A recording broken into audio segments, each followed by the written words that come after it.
Hey YouTube, so here's my Maytag garbage disposal. This is Maytag. It's an American-made Maytag machine. So here's the inside of it.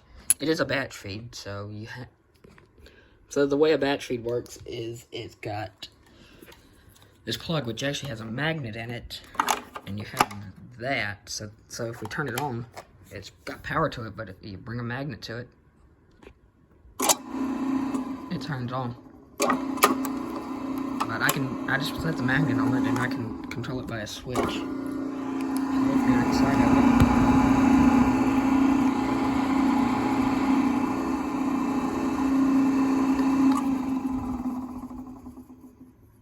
very powerful motor.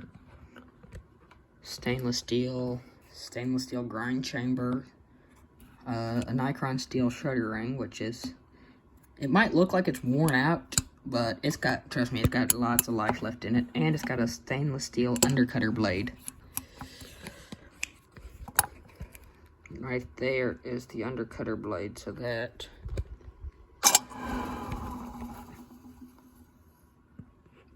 that blade under there actually cuts stringy stuff. But it's a capacitor start induction motor. It's a monster. It's a good disposal. So yeah, that's a Maytag garbage disposal.